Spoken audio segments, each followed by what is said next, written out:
Sore, Assalamualaikum warahmatullahi wabarakatuh. Bersama kami channel YouTube Metamorfosis Kepompong Kupu-Kupu. Bersama kami narasumber yang insya Allah sangat bermanfaat ilmunya, yaitu Pak Aldi ya. Beliau dari komunitas Bebas Riba dan LBH Pak Aldi, ada beberapa hal yang ingin kami tanyakan, ingin kami konfirmasi. Semoga nanti para pemirsa bisa mengetahui beberapa hal terkait kebaikan, terkait amal yang telah Bapak lakukan. Yang pertama, Bapak, apa yang sebenarnya membuat Bapak mau berkarya demi umat dalam hal terkait metamorfosis ini adalah dari keterpurukan menjadi kebaikan, ketenaran dan sebagainya, atau dalam konsep Pak Aldi mungkin hijrah itu Pak Aldi? Baik. Assalamualaikum warahmatullahi wabarakatuh. Waalaikumsalam.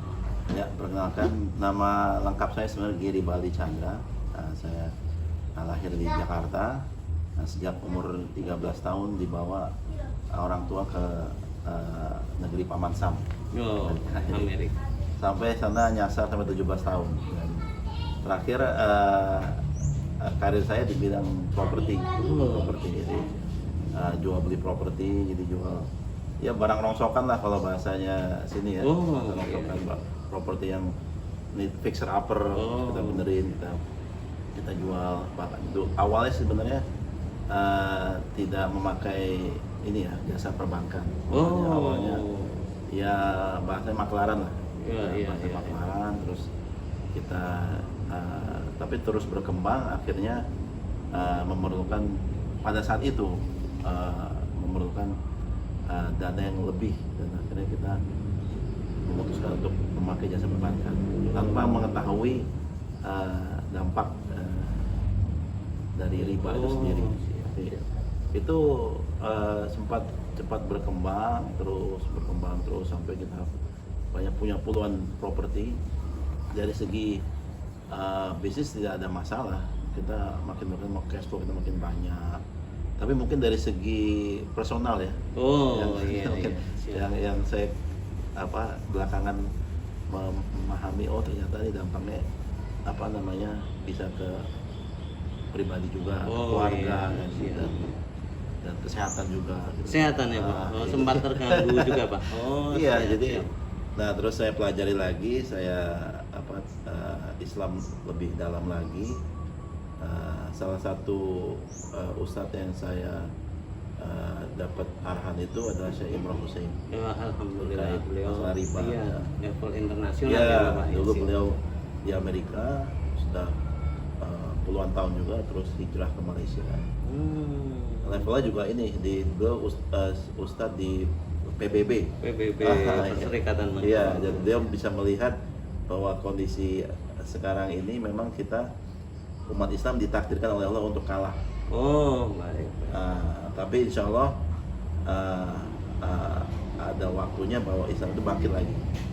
Tapi saat sekarang ini kita masuk di fase bukan Jabariyah, di mana kekuasaan di seluruh muka bumi ini dikuasai oleh orang kafir yang tidak yang benci terhadap umat Islam.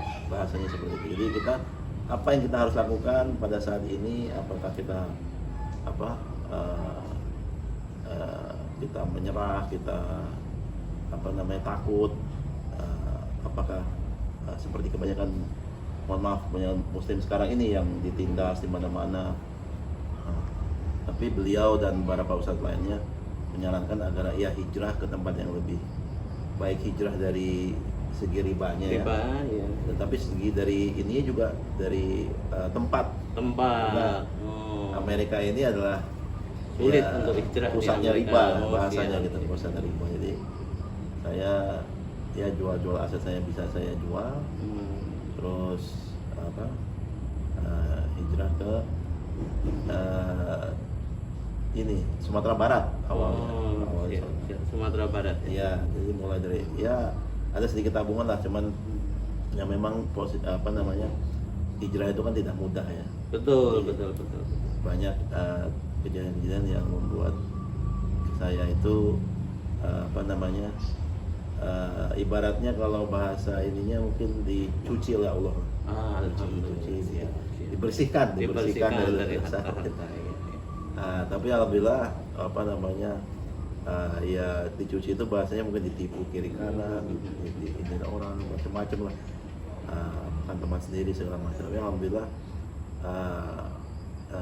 karena pemahaman saya dengan riba ini cukup dalam ya, tidak cuman peminjaman ke perbankan, Iya, tapi masalah keuangan, masalah Secara keseluruhan. ini saya apa namanya sering berdiskusi lah dengan sahabat saya yang bernama Pak Ramadhan Subroto, sahabat siap, dari kecil siap, saya siap. yang ahli bidang IT, yang share sama-sama apa namanya terkait tentang riba ini. Kita memiliki background yang kurang lebih sama lah. Pernah terjebak Iya, juga, Pak. terjebak riba, terus juga kita kena dampak dari Krismon 98. Karena kita kan kurang lebih sama umurnya ya, kita sama-sama di Amerika, dan waktu 98 Krismon tuh sama-sama tidak dapat kiriman uang. Betul-betul masa Iya. susahnya. Jadi kita sama-sama siap, susah lah siap, ibaratnya. Di siap, Amerika siap. itu kalau misalnya susah itu kan apa namanya, kalau di sini kalau susah kita masih punya keluarga Iya. ya, tapi kalau di sana kita betul kita, sendiri. kita yang punya ya teman ya, kita nggak punya saudara di sana, jadi hanya ada teman saling inilah saling membantu, saling ini. Jadi nah kita pelajari dari apa yang terjadi di Krismon itu kan, Iya. sehingga kok ekonomi Indonesia yang sangat kaya ini kok bisa dijatuhkan oleh satu orang ya kan? Iya, betul. Nah itu kita pelajari, ternyata itu ada currency war, perang currency yang dimana Indonesia ini tidak boleh kaya, Tidak boleh kaya. Padahal negara kaya. iya, tidak boleh kaya, dan itu terjadi memang seluruh negara-negara yang berkembang ya, nggak cuma Indonesia, tapi Indonesia khususnya karena Indonesia ini sangat kaya. Ada perkataan dunia ini butuh Indonesia, tapi Indonesia tidak butuh. Iya, Karena sebetulnya. saking banyaknya sumber daya alam Iya, Indonesia itu. Nah dari situ saya pelajari lagi, akhirnya ya diskusi ini berkembang menjadi komunitas. Komunitasnya itu ada komunitas komunitasnya. solusi bebas Iya. riba. Alhamdulillah. Karena berawal dari saya sempat jadi pengurus masjid Al-Firdaus. Di situ di ketua DKM-nya meminta kepada kami pengurus untuk apa namanya Membantu lah, ya, atau membantu koordinir, sesama ya, betul. jamaah-jamaah yang di sekitar masjid yang membutuhkan apapun. Itu maksudnya bukan masalah riba aja, Iya, tapi apapun, ekonomi, jadi yang penting bermanfaat. sosial, ya betul. Terus waktu itu kan 10 hari terakhir di bulan Ramadan, jadi kita itikaf bareng 10 hari full di Iya, kita brainstorming gitu, apa yang kita bisa buat untuk jamaah sekitar dulu. Iya, betul. Terus ada pengurus yang bilang, apa namanya, coba kasih tahu pengalaman di Amerika gini-gini.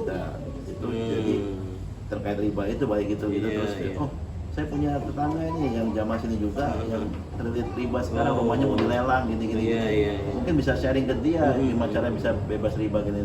Ya udah dari situ, berawal dari situ akhirnya oke, datangnya ke masjid, kita diskusi. Nah situ berawal dari 2015an lah itu, dari apa konsul ini apa namanya, ada yang membutuhkan pertolongan Iya. rumahnya mau dilelang, terus sampai jaminannya bukan cuma rumahnya tapi rumah orang tuanya dan mertuanya. Wah, Masya Allah. Jadi yang mau dilelang itu cuma bukan cuma rumah dia, tapi rumah orang tua dan mertua. Jadi tiga jaminan. Jadi itu dampaknya ke keluarga, kesehatan, bahkan hubungan orang tua dan anak jadi tidak baik. Tidak baik, tidak. Tapi alhamdulillah dari situ kita berjamaah waktu Iya, itu iya. membantu, bahkan kita bisa negosiasi ke perbankan. Ini akhirnya ya itu jadi kekuatan yang cukup ini untuk di Masjid Al-Firdaus. Iya. Jadi orang bukan cuma dari sekeliling masjid, tapi dari luar masjid, bahkan luar kota. Ya, karena kita waktu itu sempat oleh diundang ya ya sempat viral di Facebook lah ibaratnya begitu. Sempat Kalau dari Facebook sih dari Jakarta, dari mana pun datang wah.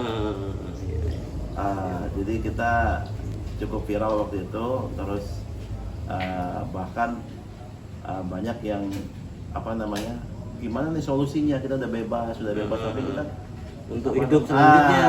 Iya, Iya, apa iya. nih solusinya ya kan? Nah dari situ kita berpikir lagi. Nah alhamdulillah sekarang kita punya ya semacam BMT lah, yang sifatnya digital dan bisa membantu rakyat-rakyat kecil lah, UMKM untuk mendapatkan pendanaan secara Islami. Secara Ya, Islami. jadi kita berkembang dari tadi cuma gimana caranya dia bebas riba, Mengentaskan dari riba. terus apa namanya sekarang kita punya suatu bidang usaha yang bisa meningkatkan ekonomi. meningkatkan ekonomi Iya, sambil UMKM, itu ya, apa, secara menyelamatkan ya, aset ya, ya. yang utama Dan menyelamatkan secara aset. transparan, Iya, win-win transparan. solusi, Iya. dan itu ada sifatnya yang sosial, yang saling membantu, sifat Qurul Hasan, pinjaman tanpa Tanpa bunga, bunga, yang iya. untuk memang mereka yang sangat membutuhkan, Iya. yang tidak kena biaya bunga dan denda dan jasa lain, tidak ada bunga dan lain-lain. Itu hanya pinjaman misalnya 1 juta dibagi 1 juta. Oh, Itu yang sifatnya untuk sosial. Di situ ada juga wakaf, ya, infak, sedekah, dan juga yang sifatnya tamwil itu sifatnya bisnis. Kita namanya syirkah. Syirkah, iya. Bukan kisah untuk Iya, iya, iya. pendanaan motor, mobil, dan UMKM. UMKM. Iya. Alhamdulillah sudah berjalan lebih dari setahun ini, sangat bermanfaat lah, alhamdulillah. Iya. Baik, nanti itu ya, aplikasinya yang di Bank Nano bisa dimasukkan di video Iya. ini ya, nanti di cuplikannya ya. Selamat datang di Bank Nano. Ini sekilas tentang aplikasi Bank Nano, fitur-fiturnya. Jadi kita ini ada fitur-fitur chatting seperti di sini. Kalau kita klik di beranda sini, kita bisa lihat siapa atau apa saja yang kita bisa chatting di situ. Nah, selanjutnya di sini adalah balasan. Kalau ada yang reply ke kita, balas ke kita, bisa langsung kelihatan di situ. Selanjutnya itu ada fitur kepemilikan. Nah, mari kita buka dengan pakai PIN. Untuk transfer, bisa pencet tombol ini, bisa transfer kemana, ke anggota lain atau ke buku lain. Terus riwayat. Ini riwayat semua transaksi yang transfer aset yang keluar atau masuk dari user saya ini. Gitu ya.